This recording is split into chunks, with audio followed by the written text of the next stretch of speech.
But yeah, man, look, a lot has happened. A lot has happened. I think the last time I was on here, we, we had just lost against the Eagles in the NFC Conference Championship. But with that being said, though, there's been a lot that has gone on since then. Of course, we got Deebo Samuel in a trade with the 49ers for a fifth-round pick. We got Laramie Tunsil for a slew of a whole rack of picks. And we got a fourth-round back from the Texans. We got our lockdown left tackle, our bodyguard over there, Laramie Tunsil. We picked up some depth pieces. We got Jonathan Jones. We got a few defensive linemen that are some good, pretty solid rotational pieces. Because our biggest, we're gonna get into it, but in my opinion, when it comes to our defense, our biggest problem was stopping the run. That was our biggest issue all season. We were like, if not dead last, like bottom 2 or 3 in stopping the run. So that's what Adam Peters chose to aggressively attack this offseason, and it makes sense. So without further ado, let's get straight into it, because there's been a lot of questions. There's been a lot of questions surrounding the Washington Commanders offseason moves. I've been on Instagram, I've been on X, I've been on YouTube, I've been seeing people comment. Some people saying let Adam Peters cook. Other people over here are saying, man, when are we going to get some marquee additions? When are we going to get some stars? We're going to get some big names. And I'm somewhere in the middle about it, right? So my take on it is we got to let AP cook, of course, but also he can be critiqued. He can be critiqued because, yes, I'm optimistic about the team, but some of these moves are a little bit skeptical, like Javon Kinlaw.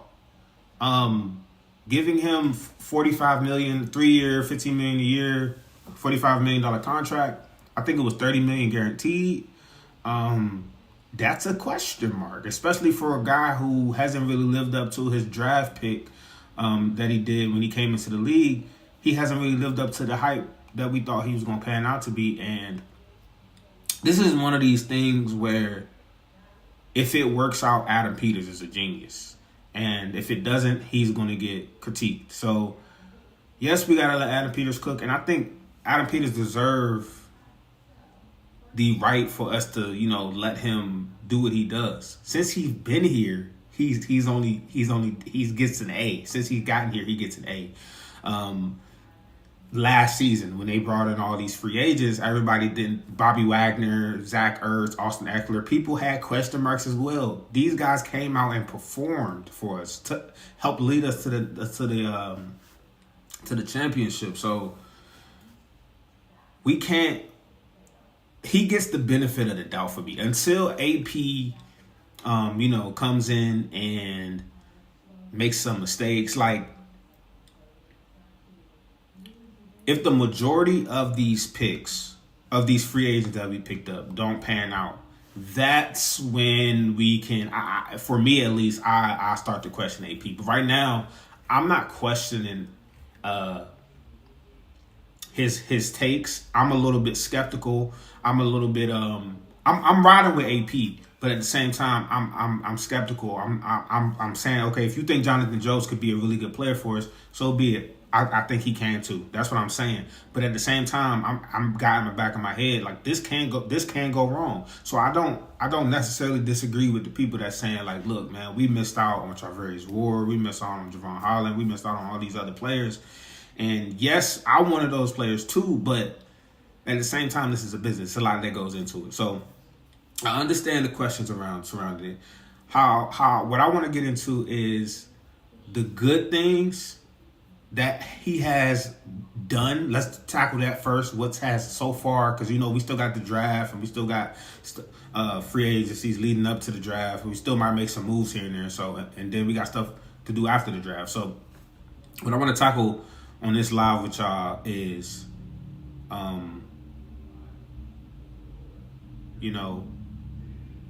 what he has done that I think has already made a great impact and is good, and what still has left. It still has yet to be seen in terms of, like, we don't know. You know what I'm saying? He hasn't really addressed that yet. So I'm going to try to tackle the good and the bad that's remaining right now. So the good, what he has essentially done this offseason in my head is like, okay, what was our defense? Like I said earlier, what was our defense worst attribute this past season?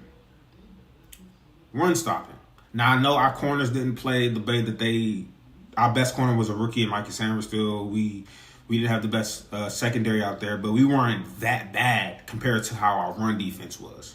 So he tackled our biggest problem on defense, which is run defense. He came out and brought in about 4 different came in and brought in about 4 different players to be on our defensive line. Big dudes. Eddie Goldman. I can't remember all the names right now. Matter of fact, let me look it up right now because I wanna kind of briefly go through these names really quick, just so y'all know. So we brought in Javon Kinlaw, like I said, big dude, 300 pounds. He can move. He can play defensive tackle. We can move him on in to set the edge. That's Javon Kinlaw. We also brought in Eddie Goldman, big defensive tackle, big, huge defensive tackle. We stuff him in there in the middle to stop the run. We also brought in who else did we bring in? Jacob Martin, who plays on the edge, but he can also move him in the interior, and also excuse me. It was one more player. He's skipping my mind right now. Can't really think of him. Let me see if I can find him really quick. Dietrich Wise, who plays on the edge as well, but you could also move him in the inside as well. So all these players are interchangeable. Like, I kinda starting to see this AP's genius right now, because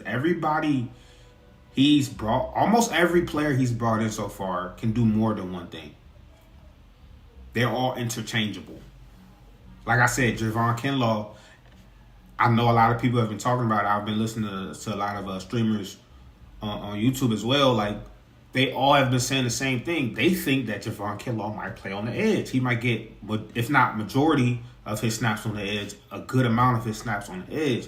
So Dietrich Weiss, he's going to be moved around the line. Like, all these players are going to be moved around the line to serve their specific purpose for that play. And that's the type of team that I think he's building here. He's building a team where these players are interchangeable. Same with the cornerback room.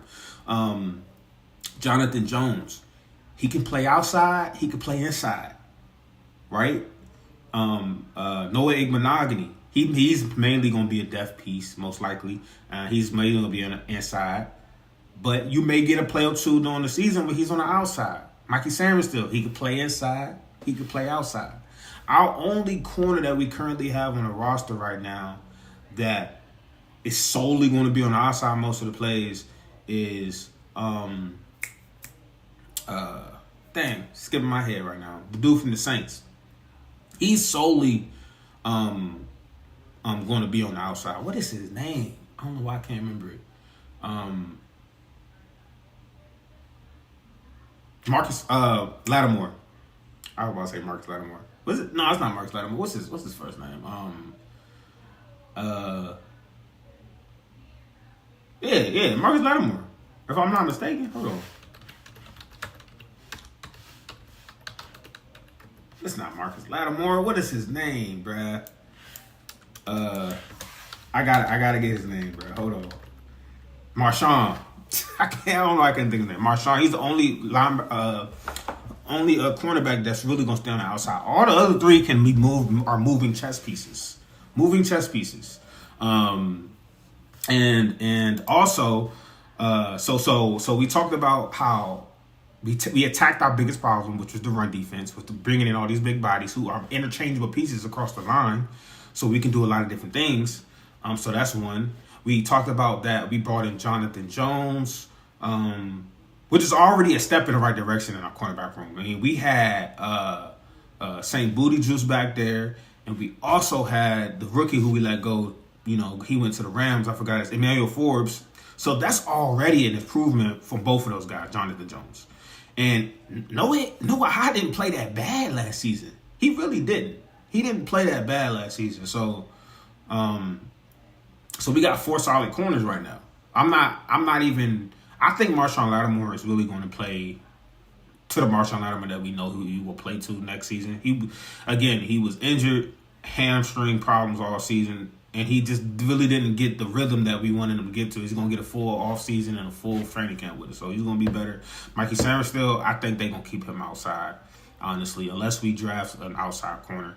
I think he's going to be playing, in my opinion, outside. And I think they're going to put Jonathan Jones on the inside, and Noah is going to be the death piece. So that's already a step up. So we've already attacked the run. We've already attacked our cornerback room is better than last season. I don't take it as you will. Yes, I wanted Charvarius Ward. I wanted a better, more known corner. But we don't know how much Jonathan Jones has to give. He's won the Super Bowl with the Patriots before.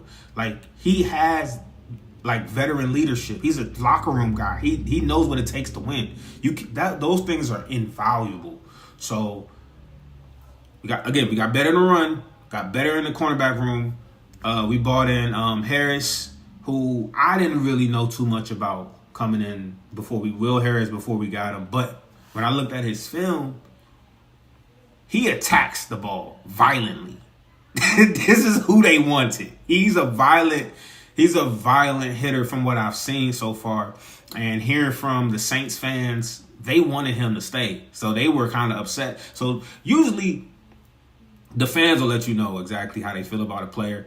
If the player is like how we really wanted we wanted Jeremy Chinn to stay, right? Most of us wanted Jeremy Chinn to stay. Most of us thought he would be like the number 1 offseason signing.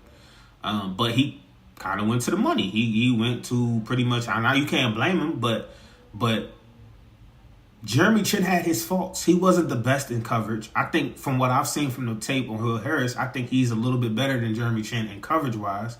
But I think Jeremy Chinn is a bigger body, and it's give and take. So some things that Jeremy Chinn does well, that Will Harris might do better. And I think Will Harris has a great chance of playing to the level that Jeremy Chinn did last year, or even better. And I think he's a little bit quicker. And he rides violence, just like how Joey Jr. loves his defense, and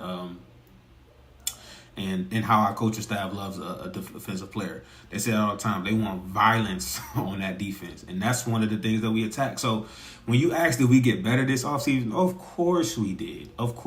And this is something that our fans got to start to learn. Like,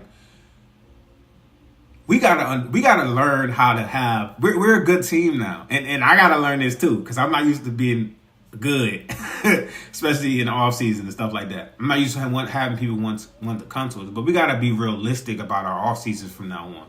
Yes, people want to come to play with us, but we can't just be giving out 3-year contracts, 4-year contracts, money here, just because we got it. That's not how you build a business. That's not how you run a business. That's not how you run an NFL team.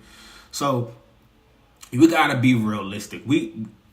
Yes, we wanted all those players, but it's a reason why AP and his staff is in that office and making money, and they work for the Commanders, because they know more than us. And they don't have to tell us reasons why we didn't get who they got.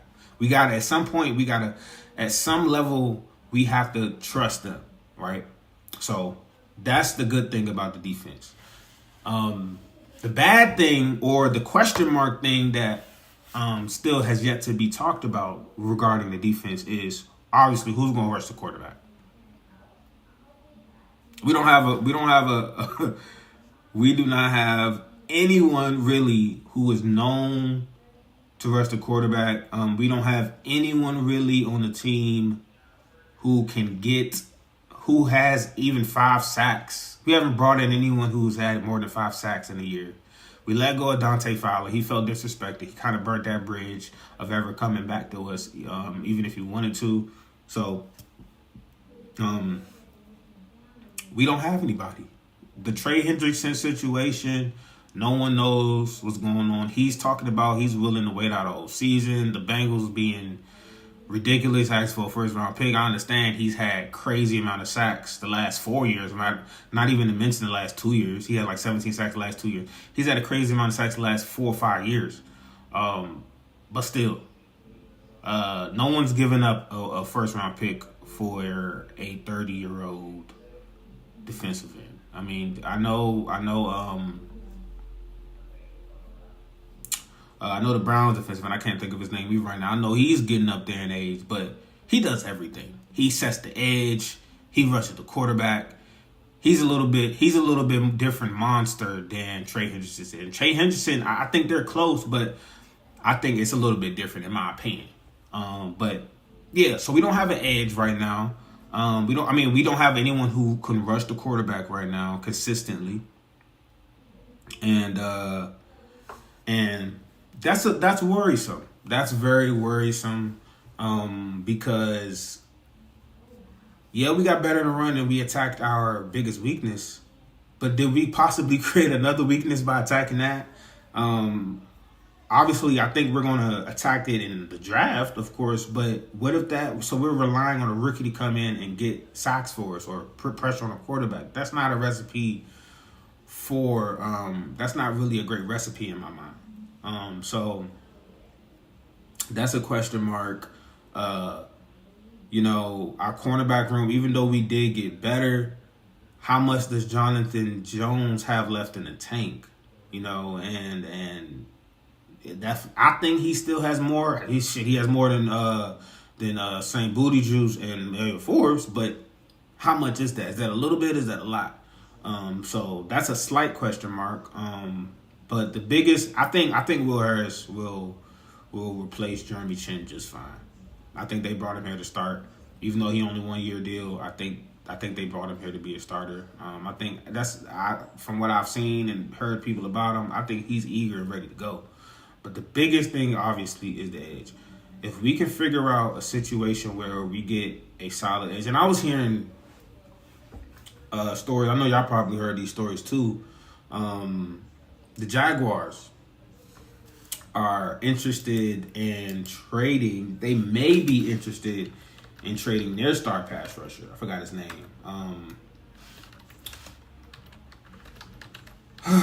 forgetting everybody's name today. What is his name?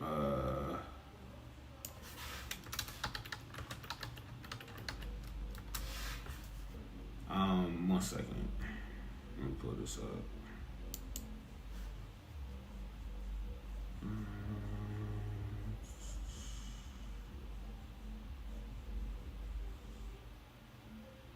Trayvon Walker.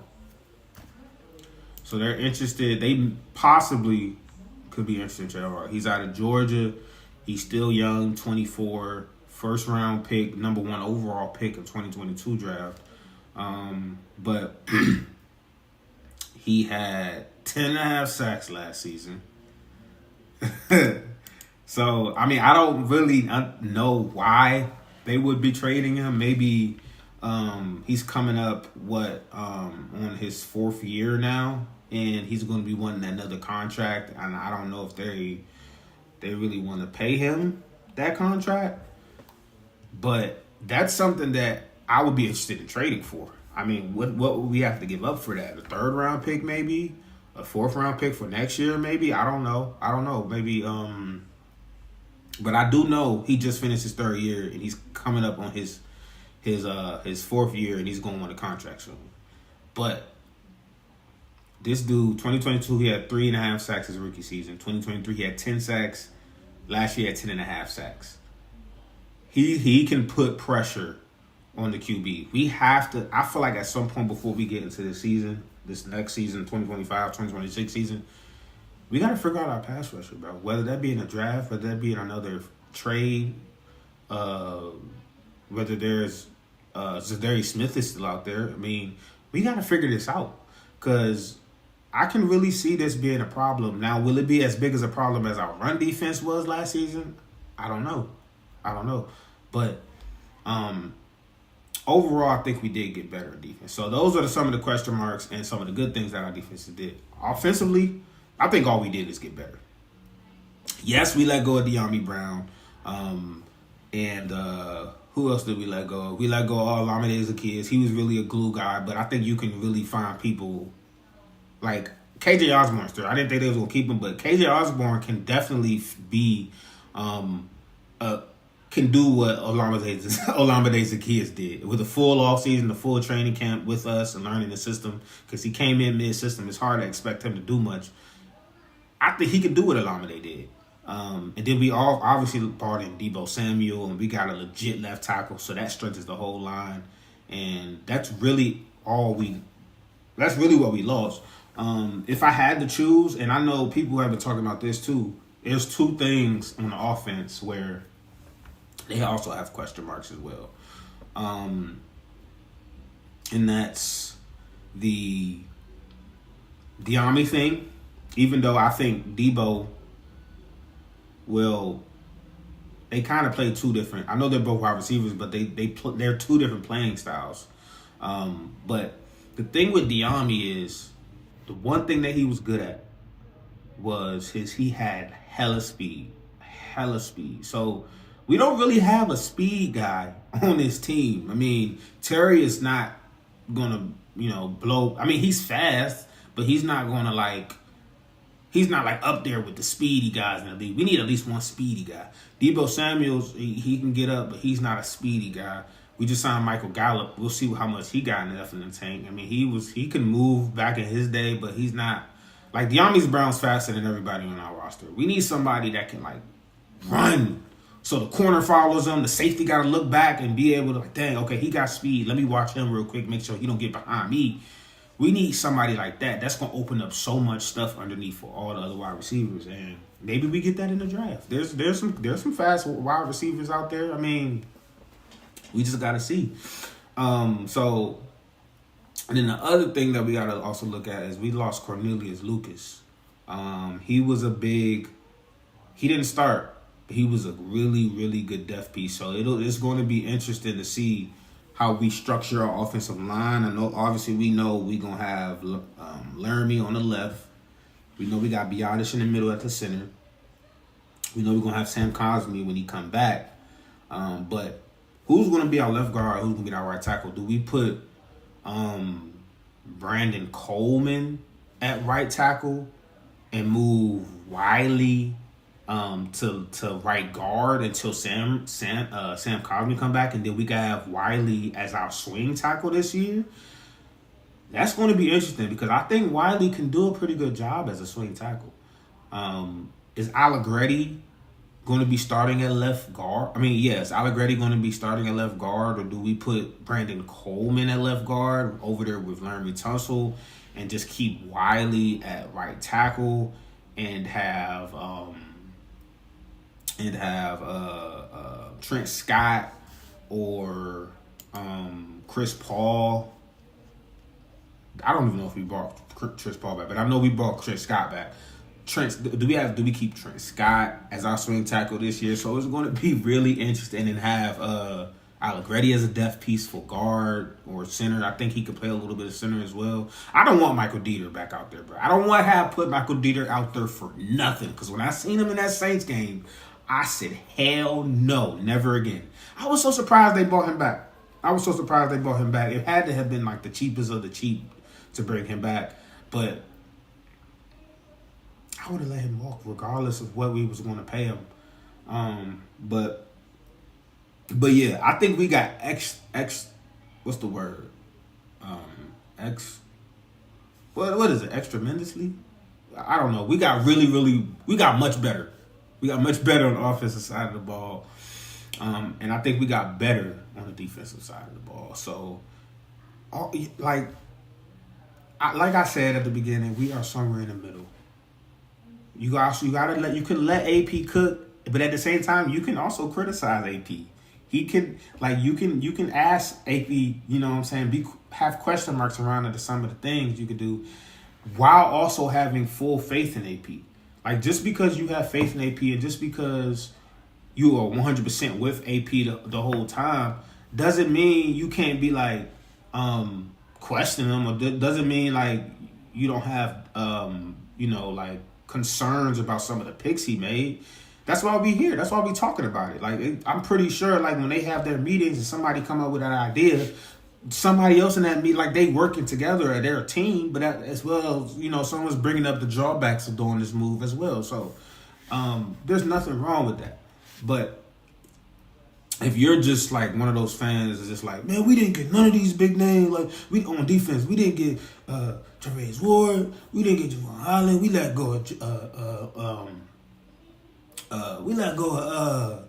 of what you call that play, safety. What the hell his name is? I forgot his name. Damn, I forgot his name already. What is his name? Yeah, we let go of Jeremy Chin. We didn't get the linebacker from the 49ers. We didn't get no edge. Like, bro, we coming off the NFC Championship, baby. Smile. We got JD5 at quarterback. Smile. Relax. Have life. Yeah, you can have question marks, but overall, we feeling good. We get JD5 on his rookie deal coming back for sophomore season. All he can do is go up. We got Debo. We gave Cliff Kingsbury a Swiss Army knife offensive weapon on a 1-year deal, prove it deal. So he's gonna be motivated. Smile. We got one of the top 5 left tackles in the league, if not top 5, probably top 3. Smile, man. We are feeling good right now. So I'm gonna hop off soon, but I just want to let y'all know, just have faith. I give our off season a B+. Again, I would give it an A, but we just got some question marks around it. I'll give it a B+, maybe A- at the most. So if this was like 100, like a test, I'll probably give it like an 89, 90 on the test. But overall, we doing it. We still got time to figure out what we're going to do. It's so many running backs in this draft. I really like what's his name, Brashard Smith, or out of SMU, because I think we're gonna get a running back on the later rounds. I think he's gonna fall because he's fast. He can catch the ball out of the backfield. The only thing is he's undersized, but he's elusive. He's fast. He can catch. He can do a lot of things. And we don't need to use him right away. He could just be a come in every once in a while type of back and make plays happen. So I think we're going to get a running back one of our later rounds. The first pick, though, if we do keep our first round pick, obviously we're going to go best player available, but I don't think we're keeping our first round pick. It just doesn't make sense to keep our first round pick. We're going to go best player available at that moment. I think we need to get more picks because it's a running back deep draft. It's a defensive tackle or defensive line in total deep draft. And most of your value, there's not like crazy talent at the top of the draft. Like there is, but there's not a lot of it. So it's no point of keeping your 29. So I think draft night, somebody is going to get around, pick 20 something in the first round, and somebody's like, dang, our player's on the board, let's trade up and get him before he runs out. And that's what we're going to trade with. But again, man, I think it has been a successful off season so far, and there's a lot more to come. With that being said, please like, subscribe, and comment. I am back hosting videos weekly. I'll try to do some, if not every day, every other day. And let me know what y'all think about this off season, man. Let me know what y'all expected. Did y'all expect something like this? I feel like a lot of us didn't expect us to miss out on Trevor Ward at least, or not pick up like a starting caliber, or not even a starting caliber, like a top cornerback in a free agency. But man, let me just know. Please like, subscribe, and comment. And let me know if y'all like these videos and y'all want more, or what y'all want me to discuss. Again, man, thank you for whoever hopped in this live, or whoever will run this live back. I'm gonna post it under my videos too. So I appreciate y'all, and y'all enjoy the rest of y'all night. Peace out.